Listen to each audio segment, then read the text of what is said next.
Good morning, everyone. I'm excited about the opportunity that we have today, and I want to start, if I can, with just a short story, an illustration that has really helped me in difficult times like we're facing. I learned this story about a year ago, and I read it in the New York Times in an article by Ellen Berry about a very interesting tradition in the Netherlands. Apparently, in parts of the country, parents will take their children, they'll blindfold them, and they'll take them out to a remote part of their town or village, and they will stop the vehicle, let their kids out, take the blindfolds off of their kids. They will then get back in their car and drive off home. I imagine them waving to their kids as they're leaving them in this dark part of their village at night. I like the story for a lot of reasons. I think it's very interesting that they expect their children to navigate through this dark area, remote part of a village, and discover how to get home when they've never been on that path before. It's terrifying to me personally to think about my 9-year-old daughter trying to stumble around in the dark get home. And I know they probably think of us, our Dutch community, Creative Mornings, but cousins probably think that we're wusses, that we can't, do that on our own. But I think about that picture often because to me, it sort of depicts what I think we face and feel in our effort to get home. I'll define home as that place where we know that we're all accepted and we're all valued, we're all safe, that our differences aren't scary. Our differences are loved just as much as the things that we share in common. And home means a lot of things to a lot of different people. Everyone has a different experience, but I think we all have an ideal of home. I'm engaged, as Kim said, in this area. My doctoral work, I'm finishing my doctoral degree at this time, and it's in diversity, equity, and inclusion. And I often find it's hard to get my bearings, not only in times of turmoil like we have now, but in everyday life. How do I know how to get to that better place? How do I navigate something I've never experienced before, or times I never thought I'd have to face? How do I deal with the dark world around me? How do I keep going, even though I'm afraid I might make mistakes? I think probably a lot of us feel like these kids trying to find our way home. I was reminded again of this story as I was holding my daughter a week ago. We had some tough conversations. My parents had come over for pizza at our house, and we'd had some tough conversations talking about these murders. And it was a lot. For a 9-year-old, this is a lot. Who are we kidding? For us, this is a lot. But I'm holding her at night before our prayers, and she's sobbing like we do when it's dark out and we're afraid and it's late and we're tired. And my daughter just says to me, "Dad, I wish it was just done. I just wish it was all done." I took a deep breath and I replied honestly to her, "Me too. Me too." For a 9-year-old to see a world thrown in panic by this pandemic, to have to watch these atrocious murders, the hatred that is on display openly in our country, the divisiveness that we face as a 9-year-old, we want it to be done. As a 90-year-old, we'll want it to be done. Before we go any further, I think it's important that we remember as a community that we're still going home. We're still headed to that better place where we all accept each other, where we all value each other, where we don't have to be afraid of the things that make us different. And while we might not have that reality today in the form that we want it, doesn't mean we can stop hoping. So before we begin, I hope you can oblige us by just taking a moment to pause. We're going to take a moment of silence to get in touch with where we are today. We're going to have a difficult conversation for the next hour or so. But before that, we want to be ready for what might happen in our communities and in our lives just by choosing to go home together, to head home together. So we're going to pause for maybe a minute, maybe a little longer. This might look like you thoughtfully getting in tune with the hurt around you. It might mean you trying to get in balance. It might mean just choosing to wake up. But whatever you do, please stay in tune with this moment. Lean into the discomfort even. I think silence is helpful because it makes us stop. So can we stop together? As you're sitting, you might read these words here. This is the Manifesto for Creative Mornings, and a wonderful statement that if you're new, it introduces you to us. This is who we are. And if you are here now, it's you too. So please take time to look at it and read it and understand this is what we're going to be about today. Can we take a minute just to reflect?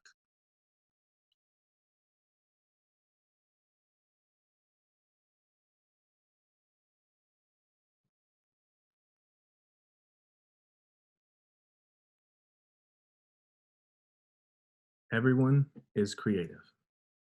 A creative life requires bravery and action, honesty and hard work. We, as a community, are here to support you, to celebrate with you, and encourage you to make the things you love. We believe in the power of community. We believe in giving a damn. We believe in face to face or virtual face to face connections, in learning from others, in hugs and high fives virtually as well. We bring together people who are driven by passion and purpose, confident that they will inspire one another and inspire change in neighborhoods and cities around the world. Everyone is welcome. I am so honored to join you today in a difficult conversation. Our theme as Creative Mornings globally is insecure. And I couldn't think of a more fitting term to describe what we probably all feel are facing in some form. The definition we get for the word insecure is something not firmly fixed, something liable to give way or break. Yeah. Or maybe being not confident or assured, uncertain and anxious. The people I'm listening to are saying these words in varying volumes and in varying contexts. This is how we feel. And today is an opportunity for us to address that head on. We've chosen our own definition as a group that today insecure means whatever needs support. We as your creative community, what we become when we're together like this creative community is here to support each other. When we were talking a week ago, as Kim brought us together, we were just sharing honestly about the challenges of finding our way in this crazy day, this dark time, this evil, this hatred, these injustices, the pain of losing loved ones, of losing jobs, of not knowing what tomorrow looks like. It's just so much there that needs support. And today, our decision for today was to make sure that we address that and that we are that we support one another. So insecure means whatever needs support. And maybe you want to take a minute and just consider, what is it in you that needs support? We're going to have a conversation that we believe is necessary. We know is necessary. No one here would argue that we have to have this conversation. We need to talk about what's happening around us. It would be insincere of us as Creative Mornings Global, as well as local, to just look past the tragedy around us, the difficulties in front of us. But the reality is, not many of us enjoy, or I don't think many of us enjoy having difficult conversations, these tense talks discussing the disparities between diverse parts of our nation, from Black people being systemically oppressed to the privilege that we wrestle with in different ways, or whatever the divide is. We have difficult conversations that we're having trouble with, if we're honest. I mean, I can't even get on social media. It spins me out to see how divided we are. And part of that, I have found in my studies, comes back to the way that we communicate. And sometimes it just helps to have a refresher, some resource or outside perspective to help us to understand how to have these important conversations and not to lose so much in the process. The book we're going to be building from, or adapting from, or sort of borrowing some concepts from, is this book, Difficult Conversations, a fantastic resource. We won't be able to dig into it nearly as much as I'd like to, or maybe you would. So please be sure to check it out if you have any interest in it. It's intended for one-on-one or interpersonal difficult conversations, but we've sort of adapted it to our community so we can do this together. I'll briefly introduce the different kinds of conversations that take place. The book helps us to understand that there are 3 kinds of conversations we can have about the same topic. And oftentimes these clash with each other and cause more turmoil than they do traction. The first conversation that we typically have, they say, is the feelings conversation. And some of us are already getting uncomfortable just mentioning the feelings conversation, because for many, it's not, for some, it's not comfortable. But it is a part of this conversation. It's a necessary component. And oftentimes, if we try to mask the feelings and not talk about them, they're going to leak into the conversation, the book says, these authors say, or it might even burst into it. And haven't we all seen that in the conversations we're having with friends and our community? Another kind of conversation that we can have about the same conflict or topic is a facts conversation, or what happened, as the book calls it. This is when we try and find out what happened, what went wrong, or what do we need to change, or who. A lot of times it becomes who's to blame, right? That's where we kind of end up. What's right? What's wrong? And that's an important conversation to have in difficult times with conflict like we're feeling and facing. And the third kind of conversation is the future, and it's sort of adaptive. We'll call it future. In the book, it references the identity conversation about who am I as a result of this? What does this mean for me in the future? How do I behave now as a result of this? And so we've adapted that to call it the future conversation. Conversation in difficult times. It's necessary to think about, what will we do next? How will we act differently? What will we do? How will we change?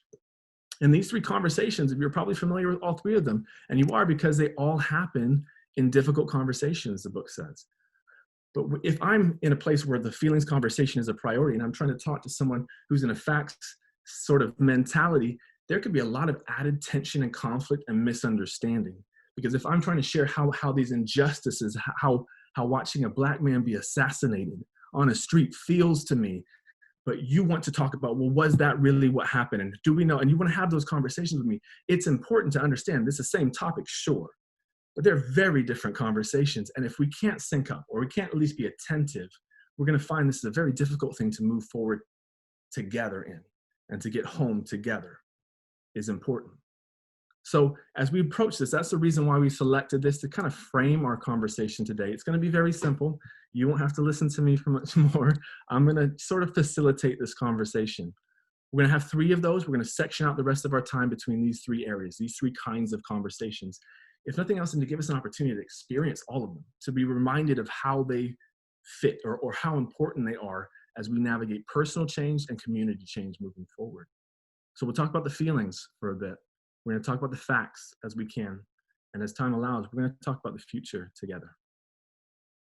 I suppose I should say, my name is Herbie. Please call me that. I'm here because I have feelings about this too. And my feeling is I want to be a help in this situation. My background is communication, so I teach public speaking, small group communication, the classes everyone hates, right? But I do it because it's so important, and that's my background. As Kim mentioned, I'm also a student. I'm finishing my doctoral work, and my emphasis is leadership. That's my area. My studies, or my dissertation, will be on inclusive leadership, specifically for diversity and equity. And I believe in this cause. I believe in the cause of getting home. If I can say on a personal level, I'm mixed, and I'm Black and white, and it has been an experience growing up in the 90s in this country, seeing this division, feeling it every day, and then not knowing what to do in times of crisis like this. And this is my opportunity, I think, to say I want to help, and to make sure that I'm a voice, like all of us, for change. That said, I'm here to facilitate, and I hope to be a help to you, to guide us through this process, and to help us to see what it would look like for us to take a step towards home. In the feelings conversation, I've already mentioned, we're going to take some time and we're going to listen to feelings. We're going to share and experience that together. No matter what your crisis is or your priority in the moment, it is necessary to identify the feelings that we have, the impact that these circumstances have upon us. The book says, engaging in a difficult conversation without talking about feelings is like staging an opera without the music. You'll get the plot, but you're going to miss the whole point. And in our lives, this aspect, this conversation, is one that maybe is uncomfortable, but that's okay too. This dissonance of these moments, the tension of these moments, we need to talk about it, or it might come out in ways we can't plan and can't manage. So what we'll do for the next few moments is we're going to have some trusted team members come in and just share some of their feelings in this moment. I want to be very clear that anyone who shares today, myself included, we're not spokespersons. We're just persons. We're not trying to speak for anybody. else at this moment. We're representing honest, sincere expression of where we're at in this time. And I hope as you listen to Kim share about her experiences, and then Steve as he shares, and John as he concludes, that you don't listen for a spokesperson or someone that's trying to solve it, but someone who's being sincere and is trusting us with their feelings. That's a big risk. So please, if you give your attention to Kim as she shares, and remember, this is about hearing the music to the opera. Thanks, Herbie. So insecure is kind of my thing. I have never been a confident person and at anything. I've always felt like, that imposter syndrome, that a fraud, that I was never good enough. Any success I've ever had, I attribute to happy accidents versus, the learning and professionalism that I've developed. Any kind of controversy ties me up in knots. Then I became a mother, and you know what?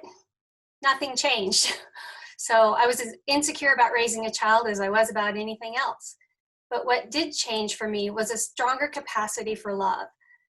And it literally felt like the story of the Grinch when I had my son. The moment I held him for the first time, it was like my heart grew 3 sizes that day. And along with that, I think I developed more empathy for others. And I have this ability now to see things through a mother's lens. And I've been so worried about everyone's health and well-being during this pandemic. And my heart just shattered when George Floyd called out for his mom. I've been called a bleeding heart, and my heart has been hurting so much this year. We are so divided, and nowhere is that more apparent than social media. It's no secret around here how much I dislike social media. I've been pretty vocal about my distaste for it anymore.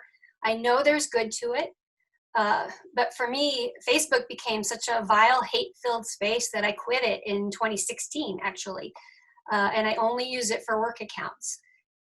It is rare, if ever, that I feel good after scanning Twitter.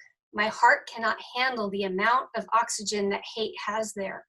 The truth is hard to find, and lies spread like wildfire.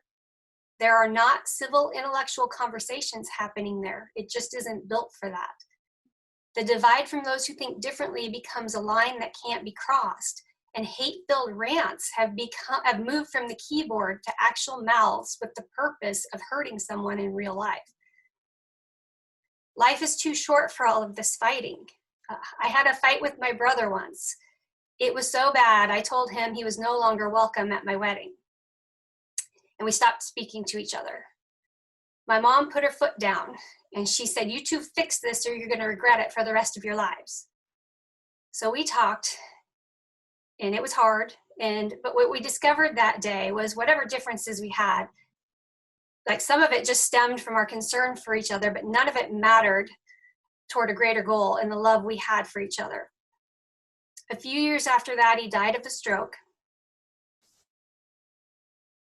But he stood up with me at my wedding before that happened. And if he hadn't, I would have regretted that for the rest of my life. There are no easy answers right now.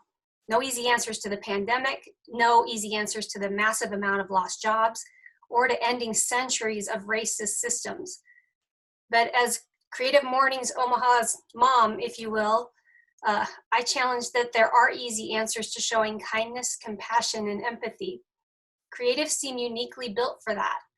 It's just one step, and we have to keep trying to lessen that divide. Continue to listen and continue to think. The issues are massive and there won't be fast fixes, but if we don't try to do our part, I think we'll regret it for the rest of our lives.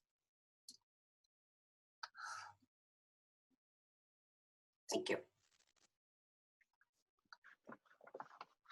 It's been a particularly difficult couple of weeks, but for me, it has been a particularly difficult life.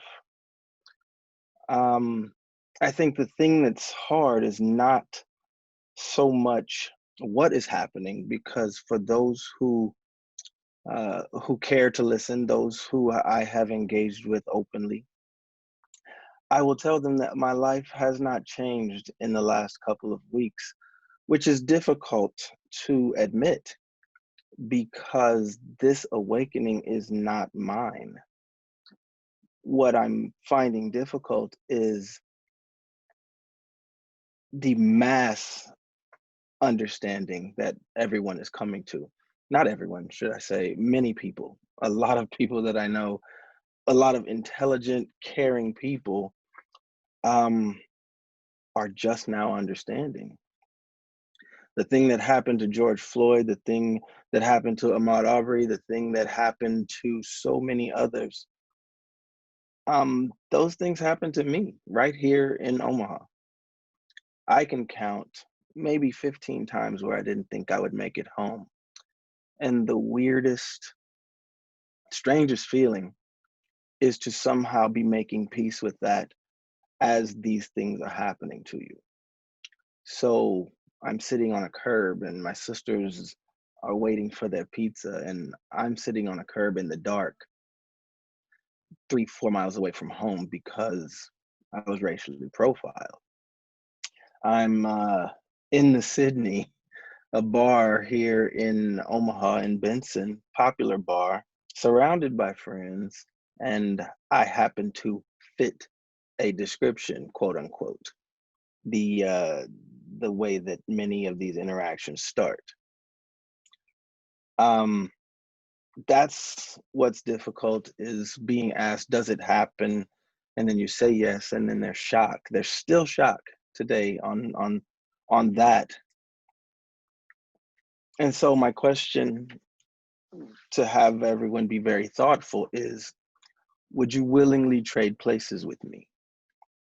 Would you adopt my skin tone, live with the results and consequences? I don't care how much you hate it, how much you consider yourself an ally, how much you think you understand. The answer in our society right now is no. You wouldn't trade places with me.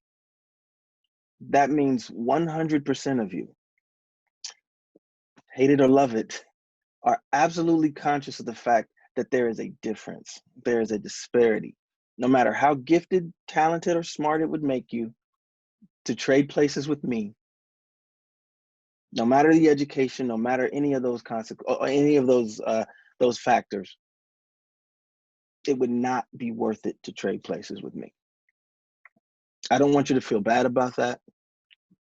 I just want us to start to be open to that truth. Don't apologize for the circumstances of your birth. Don't apologize for your privilege, because I'm hearing that a lot lately. I'm sorry for you didn't have a choice in that. Please don't be sorry for something you did not do. The only thing we need is awareness and the admission that there is a difference. I acknowledge that some people are struggling even worse than I am. So right at this moment, in so many ways, I'm blessed and fortunate, and still, even those people would not trade places with me. There's no reason in this life right now that would compel anyone to ever put on my uniform of existence. And that's the truth, because we know. For a lot of people that I help, a lot of people that I coach, Herbie's even heard me say this before: you cannot change what you do not know. But as soon as you become aware, that responsibility falls to you. Thank you.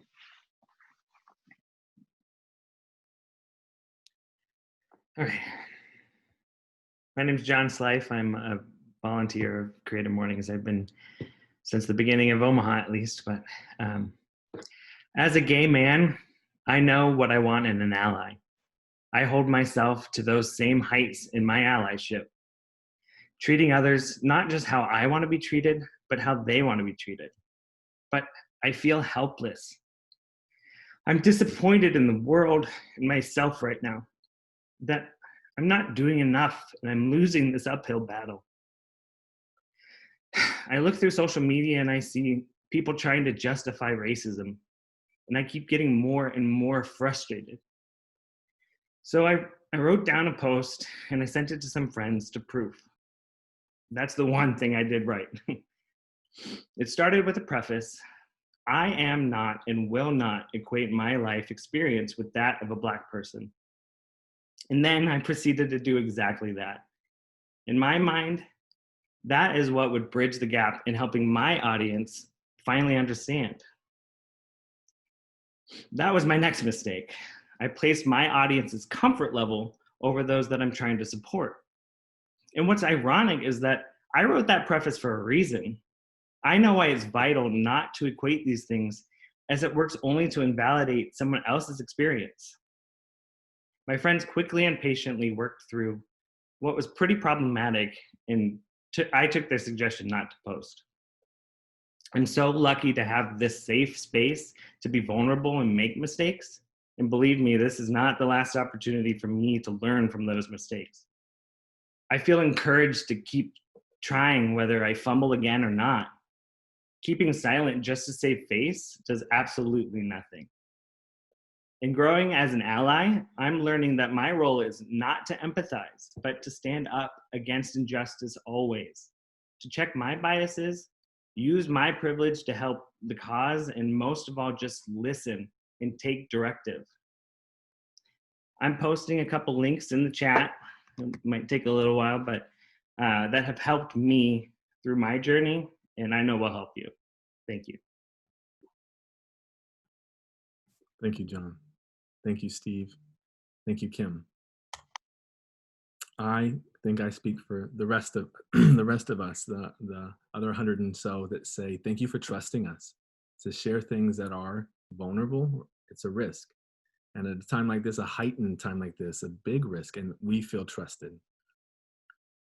I'm proud to be a part of a community where that can happen, where we do that on purpose. And today we want to make sure it's not only the few that have been brave already, but that everyone can take part in that as well. We're going to give an opportunity now for us as a community to do this. And if it was up to me, we would just all share. We give the same spotlight to the rest of us, just to share how we feel, because it is that important.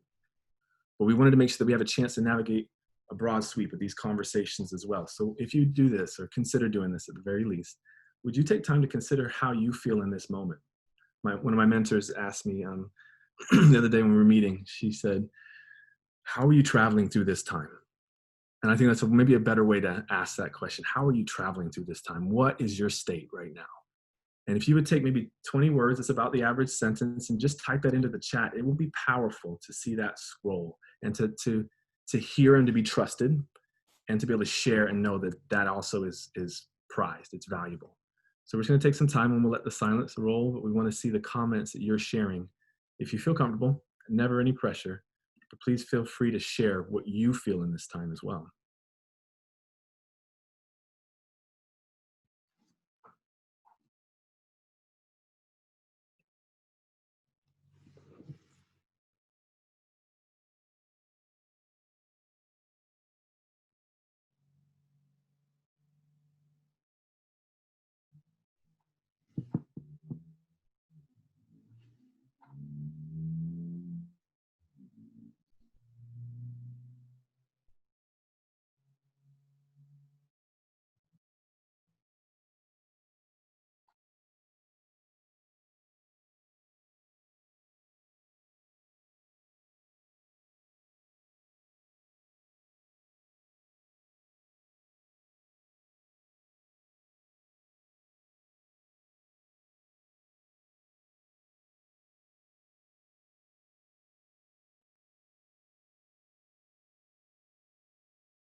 Please feel free to continue to write. Maybe some of you, this is the first chance you've had just to pause and say it.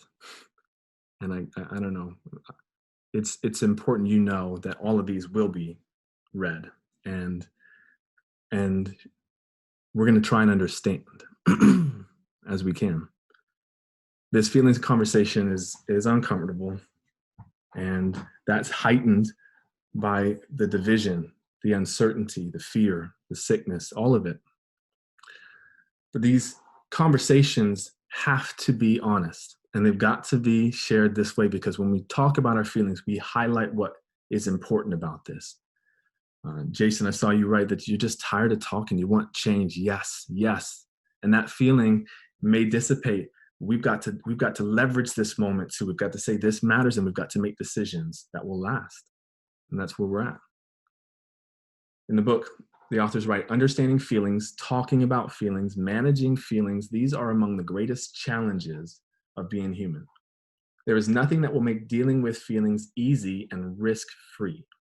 Most of us, however, can do a better job in the feelings conversation than we are today.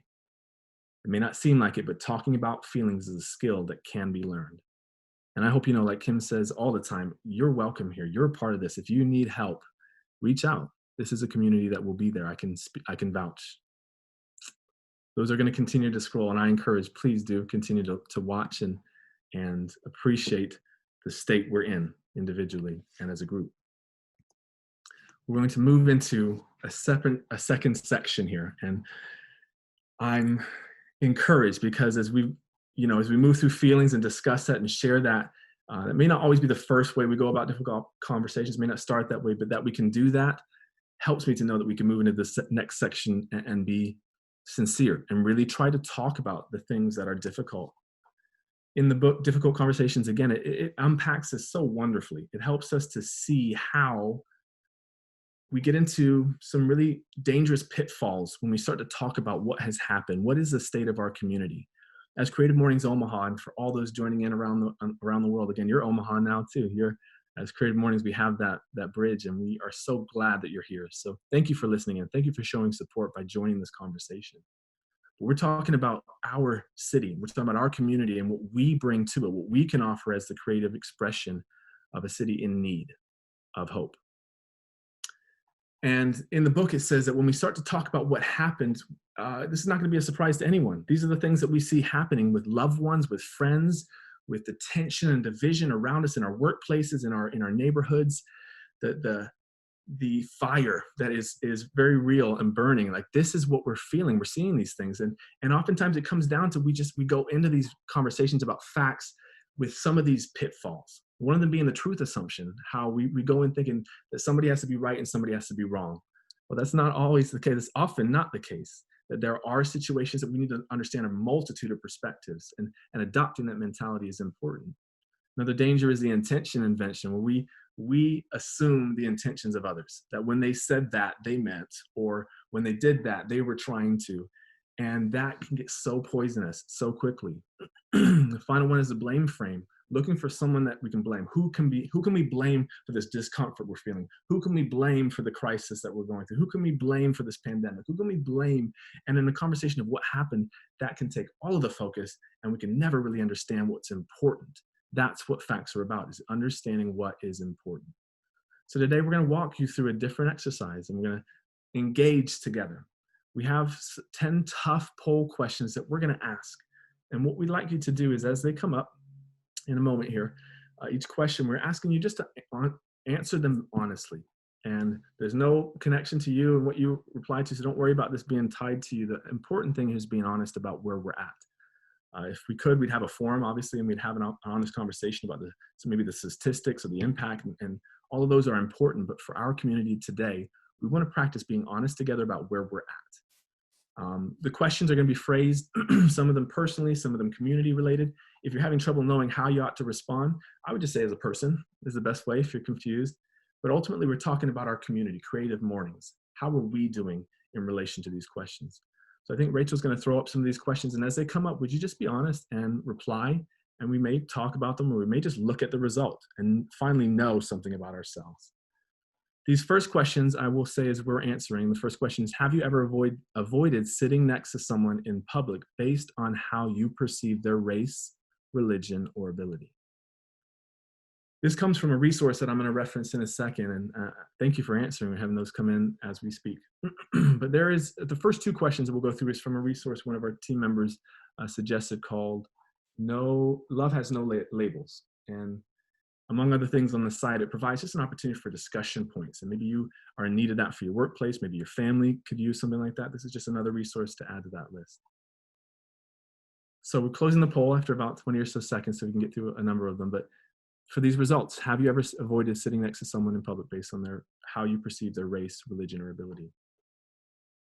Thank you for being honest. Thank you for being honest. That's a tough thing to say. I want to pause on that before we go to the next. Can we pause on that for a second? I don't have a question with it. I just think it's, oh, we can't pause it, can we? Oof. All right, this is me having to be disciplined because I want to talk about all of these. Well, we'll do another one. Have you ever ruled out certain neighborhoods as places you might live or send your kids to school based on the town's demographics? Similar type of question. As that's going, I'm going to click on the link for that. Do I have it?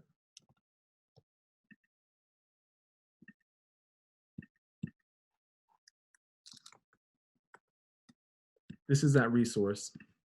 And not only does it ask the question, but it also provides an opportunity to see maybe a conversation piece along with it.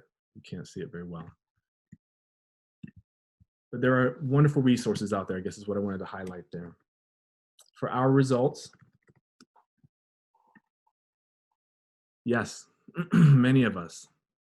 Don't put another question up. We need to talk for a minute. And I don't even necessarily know the question I want to ask other than, can we speak to what that is in us? What in us is causing us to separate? Our city, if you don't know, has been tragically divided.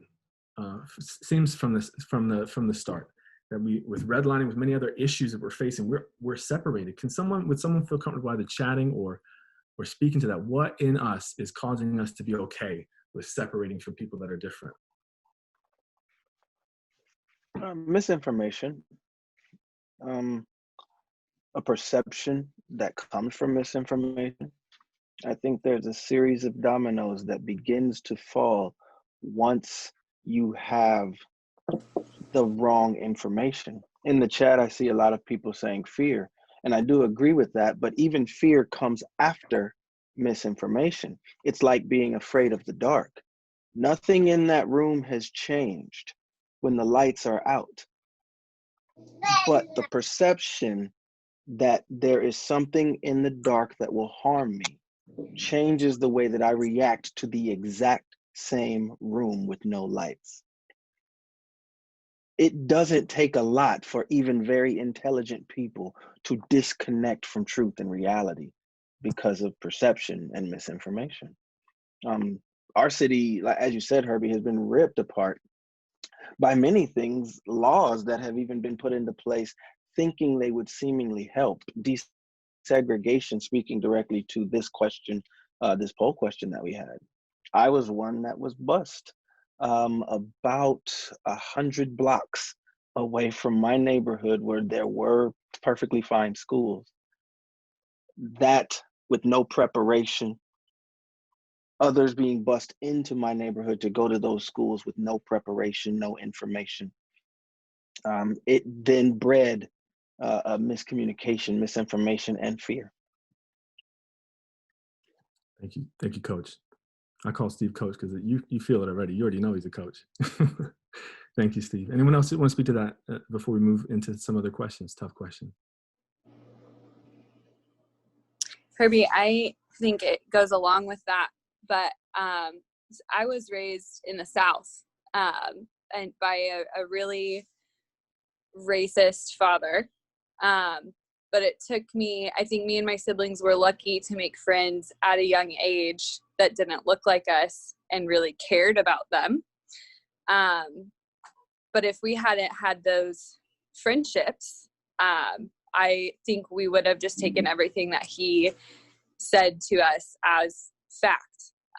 It was only because I had friends that I knew that I loved and wanted to spend time with that didn't look like me that something he was saying must be wrong. But it's taken me into my adult life to figure out how deep some of those things that I was taught from very young age went, and then figure out how to make like the commitment to not pass those on to my children. Even my grandmother, who's the sweetest woman you'd ever meet in your life, but then she'll come out with some really hateful comment that as a 6-year-old you can't discern the difference of that, but as an adult you hear it and it stops you in your tracks and you're like, this is who raised me and this is where I came from. And so recognizing that that's wrong. Thank you, Natalie. It's so raw, but I've heard so much of that. And we talk about being woke, but what it really is choosing to keep waking up, right? Keep looking at stuff and not settling with what we may have figured out to this point. Thank you for sharing. We're going to keep moving as we talk through some more of these questions. I think I'm going to leave my screen off and just let you look at the poll as we go here. The next question is, do you feel as though you are accepted in this Creative Mornings community? This is important. I mean, it really matters. And if it's not been that for you, this is our opportunity to hear you and to hopefully make adjustments. And if you are saying no, I wonder if you'd feel more comfortable maybe messaging myself maybe, or Kim or Steve or somebody that you've heard share privately and just say, this is why I haven't felt accepted. Wow, that would be you trusting us in a big way. And that would help us so much in what we want to be and do. So I'm so excited that 97% said yes. And it matters so much that 2 couldn't. So we're gonna work on that. And we want your help. Would you maybe message me or message Kim? Like I said, please let us know if you feel comfortable, or if there's a way you feel more comfortable, let us know. Again, this is about us talking about the facts. We want to be a place where everyone is welcome, every person. Can we do the next question? Do you believe this community is responsive to the needs of Omaha? Define that how you need. What is that? Are we responsive to the needs? And when I say this community, I mean Creative Mornings. Are we responsive as a community to the needs of Omaha? Okay, at this point it shows 90% said yes, 10% said no. These are all areas that we want to continue a conversation. And I know that when you bring this many great people together, especially creatives, there are so many ideas that we need to tap into. And I'm just going to adopt that kind of mentality. As time is kind of moving, I want to make sure that we're conscious of that, but we want to hear these things. So post them in the chat if you feel comfortable. Ways that we can be more responsive, needs that we're overlooking. If you feel more comfortable, please message us privately if that's an option for you. The next question is, have you lost a job or income as a result of COVID-19? We want to know, is this our community? Or we know it's had an impact in a big way, and many of us have been impacted. We want to know if that's you. Okay, there are a lot of us, 35% that have lost a job or income. Kim, can you speak to this? We talked about this beforehand. We wanted to make sure that we're a resource in this. Is there what can we do as a community for those that are facing that type of uncertainty? Good question, Herbie. Most of you might know I'm kind of in the same boat. I have been furloughed as the Hot Shops is dealing with the same thing. I hope to be able to go back to my job. We've had the job board in the past. My fear is there's just no jobs right now. I have to check in for unemployment every week. My top matches are merchandiser and a cement truck driver that needs a CDL license. And so it's really scary right now. If people need help, though, we want to know, and we'll help connect you if we know of anything. But it's terrifying right now for me, for people who are in the creative field. So there's not an easy answer on this one right now. if anyone has suggestions, this is a time for us to talk about facts. I realize I'm getting into the future, but let's not neglect any of those. Let's make sure we're having that conversation together. And if there are things that we can do to help, or at least make people aware, please let us know. This next question we're in now says, have you been stranded from loved ones as a result of the pandemic? That really matters. It matters when we're going through difficulty and we're lacking the type of support we're accustomed to. And we just wanted to take a bit of a test, a temperature, to see where we're at, how we're doing. Get some of these facts. It seems that many of us have, and we know things are changing slightly every week. It seems it's different, but we want to acknowledge that we meet monthly, so we're not as regular maybe as we could, but we still are here. And if there are things that you need, please make sure to let someone here know, connect, and even virtually we can make that a reality. The next question is, are there people you have grown? Oh, this is a tough one. This is a gut one. Are there people you have grown to hate as a result of recent events? Ugh. Can we be honest about this? Can we bring that out and talk about that? 58%. Possibly the toughest kind of hate to overcome is the one that we feel is justified, that needs to be there, that if we're not mad at these people, then we're not fill in the blank. But is that the route we want to take? Are we willing to get change and grow in hate? I want to talk about that for a minute. I know we're going on to the next question. Are you telling me I can't go on into that question? Is that what we're saying? Okay. All right. Well, please put comments. Talk about it after this one. Say again? You can talk about it. It's similar to this one. Have you lost friends because of, thank you, that's good. Have you lost friends because of disagreements over current events? Yes. Okay, we've lost friends in this process. Can we talk about the question I want to ask here is, what can we do? I don't even know what the question is. I don't. I know that it's something we need to talk about. We need to talk about how we are seeing each other. I guess I want to suggest a resource. There is an inventory called the Intercultural Development Inventory, and it's kind of hard to take, but it's an instrument I think it's worth looking at. If you're finding that through this time you're losing an ability to see others and to appreciate them, but also disagree with them, sometimes just having a conversation, honest conversation about how we see differences and how we navigate them can be a help. So I just want to mention that because it's such an important topic and it's the backbone of also my commitment and research. We're moving on though. We're going on to the next question. We want to move into maybe two more here. Have you ever found yourself afraid or uncomfortable in the presence of a Black person for no other reason but preconceived notions? I want to thank you again for your honesty about this. We want to be honest in the facts. We want to know the truth about where we're at. Steve, will you help us in this? Will you talk us through this a little bit? I'm asking you because as a coach, this is a topic we have a chance to talk about, and we need to lean into that discomfort. We need to lean into this dissonance and examine it a bit. Steve, do you mind just kind of speaking to this issue for a moment, or walking us? Yeah, that one hurts to see. It's one thing to know it. It's another thing to see it manifested as fact when people admit it. And I do appreciate people's honesty because that's the only way we move forward. That feeling is real. But we rarely unpack why it's real. And most couldn't tell you a specific instance that happened. Some could. But what we're seeing is that's systemic. That is something that is almost DNA level in so many people because it's been bred, it's been passed on, it's been woven into the very fabric of the country that we live in. And it's heavy to realize that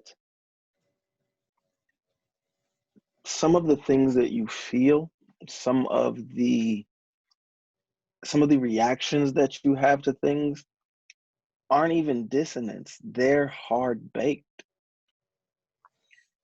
And I think that's what's difficult for people to change, again, because as I said, you cannot change what you don't know. You can't make change on something you are unaware of.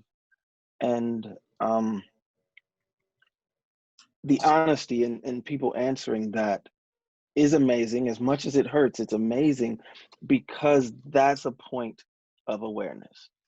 That's a point of departure from business as usual into being aware that you have made these choices based on something you might not even realize. That this is our country, this is America. You know, this is our flag, this is our military, this is our coffee shops. Yeah, it's difficult because we like to cite whatever year it is, you know, this is 2020 and we still have this. Yeah, because it's the fabric of who our country is on the whole. It's not something that's going to change itself. It's built into what we are. And that systemic depth is what so many people are underneath, quite literally underneath. We have a built-in class system that no one would want to admit exists. And it wasn't made later. It was the very foundation. You know, the founding fathers that so many people like to tout, the North versus the South in a civil war, and all of those leaders, all of those people, all of those painted faces on walls went right back to plantations in the North where they owned slaves, where the things that they wrote into our Constitution and the things that they wrote into law had an asterisk or a caveat that said, except for them. What you're reacting to, if you did feel that way or you've had that feeling in the past, what you're reacting to is the DNA of our country. Thank you, Coach. This, as we said, we're not attempting or pretending like we're solving it today, but we are going to be honest and we're going to talk it through. And I think hearing this and processing is critical. And hopefully beyond today, we continue this. We intend to. We're going to do one more question before we move into our final section of these difficult conversations. And that question is going to be a gut punch too. But we want to be honest here. Would your future self be proud of the way you are responding to the race crisis today? I'm encouraged to see this. I'm not surprised though, because we have an incredible community. We're talking about issues that are in our society, in our community, but as Creative Mornings, I can vouch again for people who are sincere in their support of everyone and their willingness to have difficult conversations, to go places they've never been before, to feel things you want to feel. So thank you for responding. And for those that say no, we want to be a resource. We want to have that conversation. And if you want to send thoughts to the chat, if you have a conversation you'd like to have even beyond this, we can talk about that maybe when we're done today. We'll hang out and have that opportunity. We've talked about feelings and the insecurities that those can bring. We've discussed facts and see that there are things in us that need support. We want to end with a conversation about the future. And when we talk about the future, we're discussing who are we going to be here forward? Who are we going to be as a group? And it's a tough thing to talk about because we don't always know. And we can't decide, not one of us can decide, not Kim, not HQ, Creative Mornings, they can't decide who we're going to be. That has to be us. And there's some things that are helpful in this process. It's important to ground yourself, to be a part of your surroundings, to understand what's happening around you, to be centered in that sense.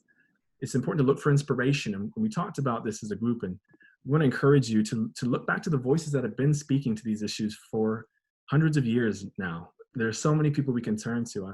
I think of Angelina Grimke's speech at Pennsylvania Hall as an inspirational one. I think about Chief Joseph addressing Congress and advocating for his people. I think about so many. I'm currently reading the Book of Joy with Desmond Tutu, and it's an incredible time for me to look at voices that inspire me. Where did I put the book?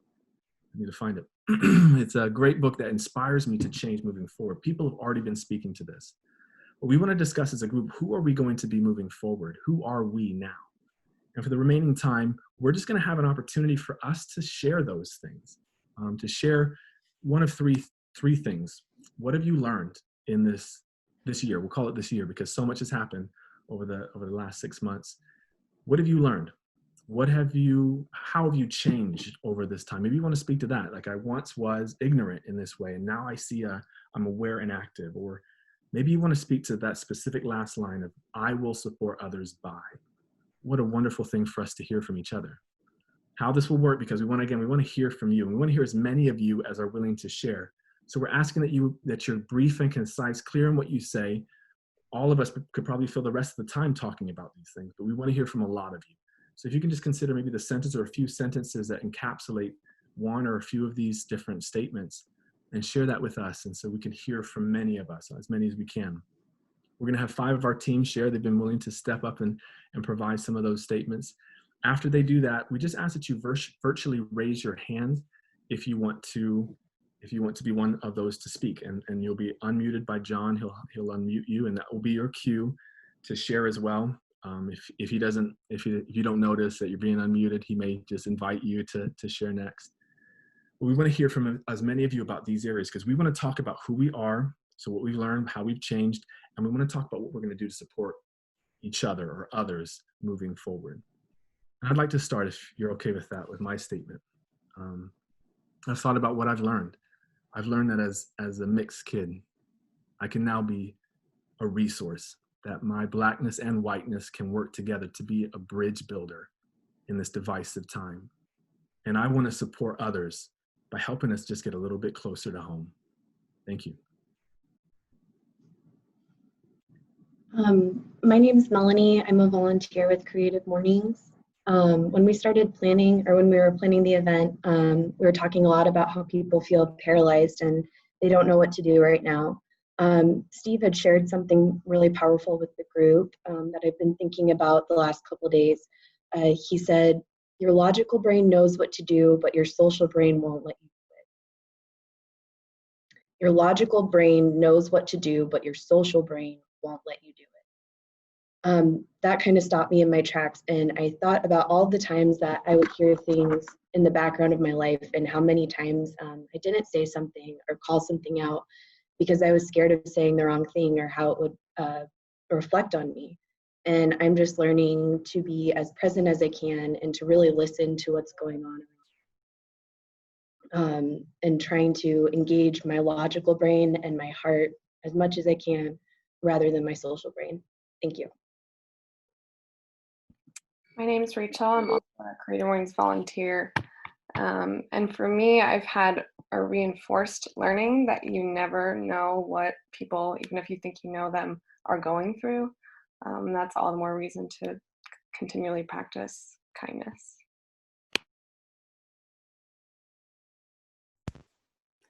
My name is Casey. I'm also a Creative Mornings volunteer, and I have learned that not being racist isn't the same as being actively anti-racist. I've learned that your kids are never too young to start talking about race, and I'm reflecting on the fact that I've had the privilege to put off that conversation where many Black families have not. I have learned that it's not about being perfect or trying to have all the answers, but being active, asking tough questions, having hard conversations, and doing the work, doing the damn work every day, not just today because it's on the top of our news feeds, but for the rest of my life and with my boys.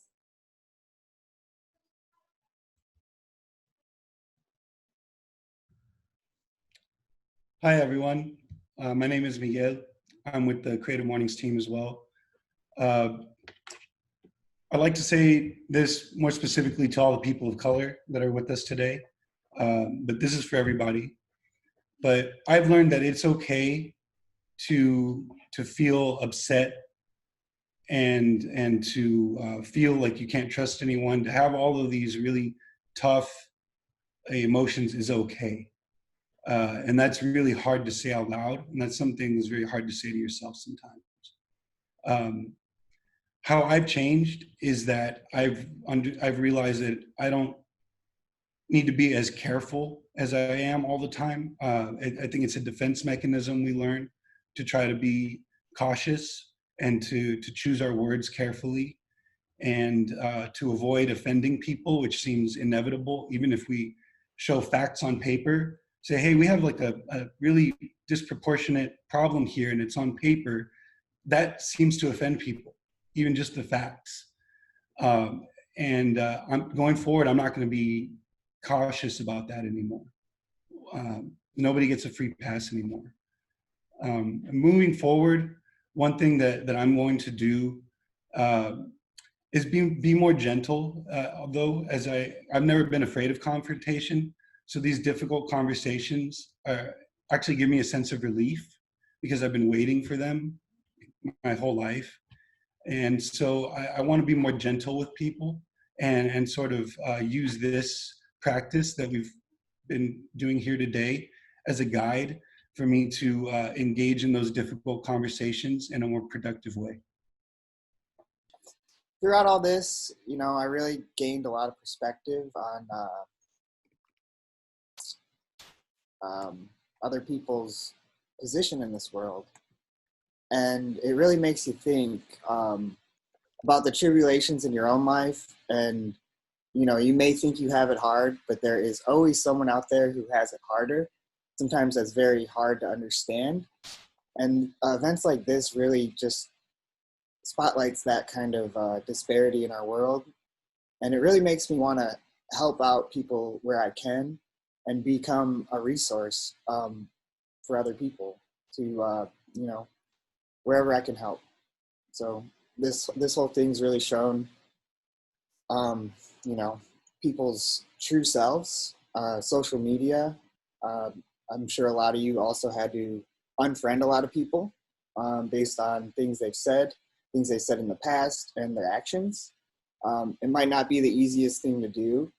It might be a relative, it might be a close friend you've had, but I think taking that action is very big and important at times like these. So, what I've learned is this conversation's been happening for a long time. And every day we need to ask why and what if. And we need to pay attention to this process. Wherever one or more are gathered, we need to communicate. And yes, we're going to screw it up. The sun will rise. We need to try again. We need to listen. Tell your stories. Listen. How do you feel? Listen. What do you fear? Listen. What do you dream? Listen. The sun will rise again. There are many paths to get to where we want to be. Listen every day. Ask why, what if. Cross paths with people. Create things every day.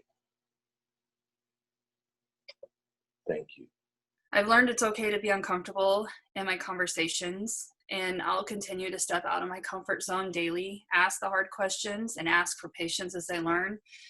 But more importantly, we got to remember to take action and not just speak words. We've got to continue to ride this momentum and not lose it. Things have to change. So I will continue to just make sure to check my bias on a daily basis and talk to those around me to ask the hard questions. I'd like to tell people again, I reiterate what I said before. I've learned that I don't want anyone to feel guilty for their privilege. I'm tall. Some people aren't. I can reach high things on shelves because I'm tall. I'll help you. Privilege isn't something to feel guilty for. It's a lottery ticket. You had no choice in it most times. I've learned to not lean on people's guilt. That's something that, especially as a minority, as a man, as a Black man in America, I could easily pour salt in that wound and probably get a little bit of what I want, but do more damage going forward. To anyone who is feeling a guilt about something you didn't do, please don't. That's not helpful to you. It's not helpful to me. It's not helpful to anyone. You got a lottery ticket. Use it in a helpful way if you can. And again, I've learned that it's hard to recognize it or see it, but people honestly don't know. And I use the word ignorance, not in a demeaning way as we've come to use it in our language, but more in its true definition of not knowing. There are people who, despite their experiences and intelligence and kind-heartedness, they sincerely are lost right now in this time. They do not know. They did not realize. Um, a little bit of patience to get everybody up to speed is necessary, even on the part of those when, I've seen people say it's not up to Black people to help others get up to speed. It might not be, but I'm going to try that anyway because it's necessary. Or how else will anyone get up to speed? How else will anyone help?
Just want to thank everyone for sharing so honestly today. We set out in this endeavor a week ago. We decided it's just about supporting our community, a community that supports us, supports each other so well. It would only be fitting to do that today. So thank you for taking a different turn and allowing us just as a team to set up something a little different. Encourage all of you, if you have questions or further desire to talk about it, hang out after. Kim's going to kind of close this here in a second, but please hang out. We'd love to chat with you or connect with you if that's possible. Thank you for letting me take a little bit of time, and thank you for being in the community. We knew you were. So thank you. All right, everybody. Thank you. Also, thank you for being here. Thank you for trusting us. Thank you to the team again for putting this program together. So this was hard, and I just want to say I love you all. Thank you for being a part of the Omaha team. So a couple things. So I want to make sure to invite you all back next month. July 17th is our next event. And Portia Love is a writer, a poet. She did a theater play last year. She's going to be sharing with us on the theme of underdog. And then the last thing I want to leave you with is this. So Neil deGrasse Tyson had, am I sharing? Is that working? Yep. Okay, thank you. He put out a statement on the reflections about the color of his skin, and I listened to that. And I thought this was important, what he said. He said, I am, and if you don't know who Neil deGrasse Tyson is, he is an astrophysicist, and he's just brilliant. And I mean, I am in no way a scientist, but he says some of the most amazing things that make me think differently. He said, I am who I am precisely because countless people, by their actions or inactions, said I would never be what I became. But what becomes of you if you don't possess this deep supply of fuel? Who from historically disenfranchised communities is missing, falling shy of their potential because they ran out of energy and gave up? And so today, I just want to ask you all, don't give up. If Creative Mornings Omaha can be there for you, we will. We're an email away. Maybe we can't do anything but listen, but I want you to know we're here for you. If you need a physical place, we welcome you to the hot shops. We have a studio there. You're welcome to use it. We want to be here for you. And I hope our Creative Mornings community can be a source where you can find more creative fuel. So thank you, everybody. That is it for today. Hang out if you want to talk, but we appreciate you and love you all.